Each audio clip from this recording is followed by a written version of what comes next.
Qu'est-ce que c'est que ce signe? Parce que ce n'est certainement pas ça qui va ramener les filles. Vous et votre petit ami gay, Barack, voulez le retour des filles qui n'ont jamais été kidnappées?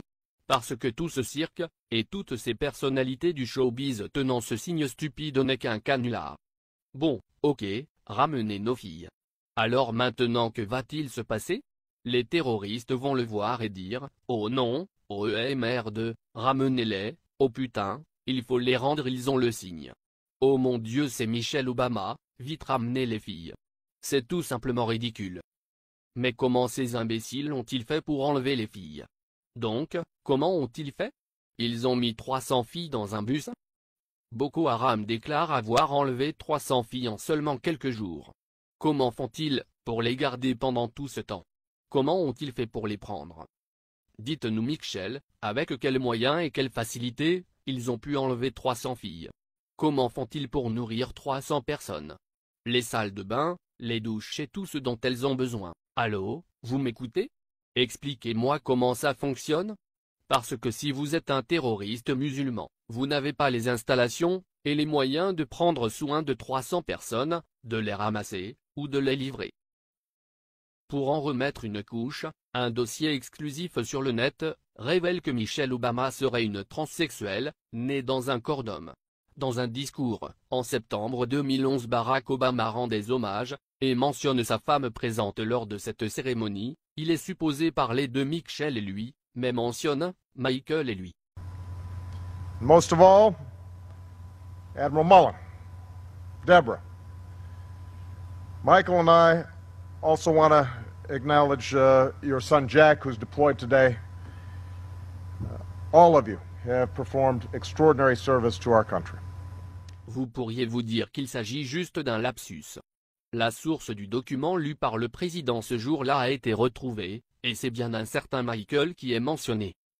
De nombreux blogueurs avaient déjà mentionné bien avant cette gaffe, que le vrai nom de naissance de Michelle Obama était Michael. Par exemple, Matthew Glosser raconte comment une source de la Maison Blanche lui explique en juin 2011 que Michelle Obama, première dame des États-Unis, est née Michael Lavogue Robinson à Chicago, le 17 janvier 1964. Matthew Glosser a même retrouvé une photo de Michael Lavogue avant son opération en 1981, le numéro 44 en haut à droite. Selon cette source, Michael était un joueur connu de foot américain dans l'équipe de l'Oregon. Il aurait subi le 13 janvier 1983, une opération de réassignation de sexe à l'école de médecine de l'université Johns Hopkins. Puis elle aurait pris l'identité officielle de Michelle Robinson en s'inscrivant à l'université de Princeton. Puis elle aurait rencontré son mari, se serait mariée et aurait adopté 2 enfants. D'autres blogueurs ont régulièrement rappelé que l'on ne trouve aucune trace de photo de Michelle Obama enceinte, et qu'il n'existe aucun acte de naissance pour ses 2 filles.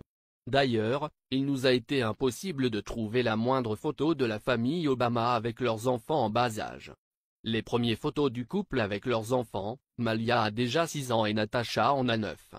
Mais il y a des indices encore plus probants en analysant des archives de photos du couple Obama en représentation. On y trouve assez régulièrement des photos de la première dame où il est clair que son tucking laisse à désirer. Michelle portait cette robe bleue aqua, quand elle a prononcé un discours à la Convention nationale démocrate le 25 août 2008. Son tucking laisse à désirer. Vous n'avez qu'à visionner des vidéos de Michelle Obama, vous verrez qu'elle utilise les mouvements de son corps comme le ferait un homme biologique, les mains, les épaules et les muscles du cou.